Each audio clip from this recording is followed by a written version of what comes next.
So, your business just got paid in crypto. That's awesome. But what now? How do you actually turn that digital coin into real cash you can use to, pay the bills? Well, that's exactly what we're going to break down today. Imagine this. A customer pays you in crypto. Boom, you're living in the future. But then reality hits. Your suppliers, your team, they're probably not taking Bitcoin for their invoices just yet. They need good old-fashioned dollars. And that gap, right, the one between having a digital asset and having cold, hard cash in your account, that's the real puzzle for businesses. So let's see how we can solve it. Usually, the answer is a digital currency exchange or some kind of specialized payment platform. To make this super clear, we're actually going to walk through what one of these interfaces looks like. You'll see just how these tools make turning crypto into cash, well, simple. All right, so here we are. This is a pretty typical cash out screen. And the whole point of a good platform really is to have everything you need in one place. You shouldn't be digging through menus or clicking a million times. It's all about getting you from A to B, from crypto to cash, as fast as possible.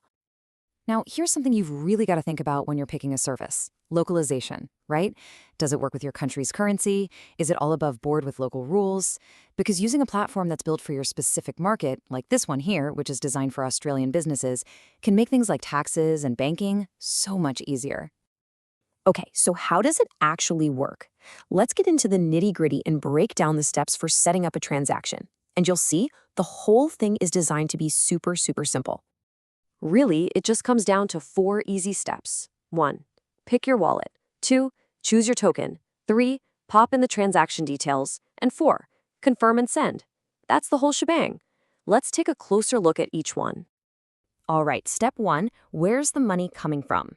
Think of it this way. A lot of businesses have different wallets for different things, kind of like having separate bank accounts, maybe one for sales, one for operational costs. So your first move is just to tell the system which pot of money you want to dip into. Step 2 is choosing what you're sending. Maybe you got paid in Bitcoin, maybe Ethereum, maybe a stable coin. You just pick the one you want to cash out from the list. And you'll notice a really handy feature here on most good platforms. It shows you your balance in real time. That way you don't accidentally try to send more than you actually have. Okay, step 3. Now this is the big one, so pay attention. You need to enter the destination. This is basically the deposit address you get from whatever crypto exchange you're using to sell for cash. You can think of it just like a bank account number, but for crypto.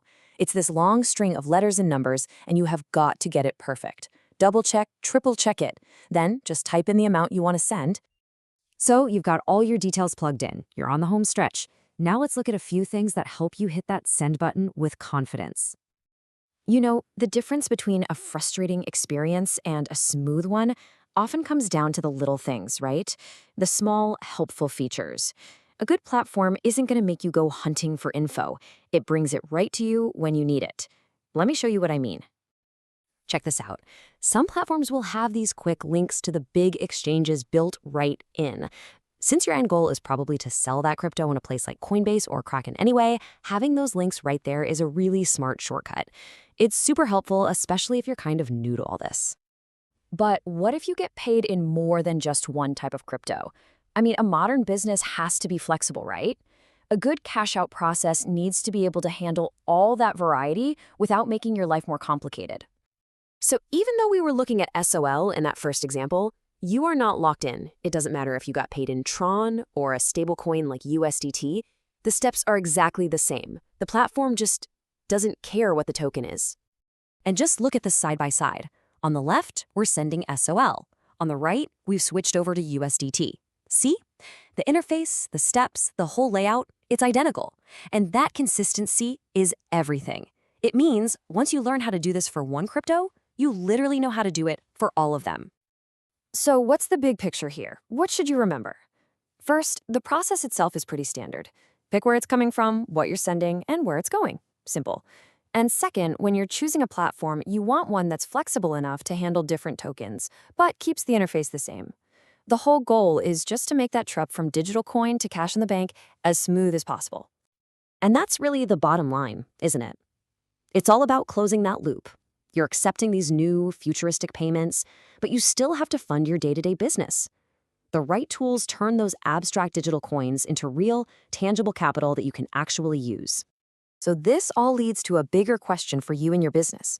As this stuff becomes more and more common, are your finances set up to handle it?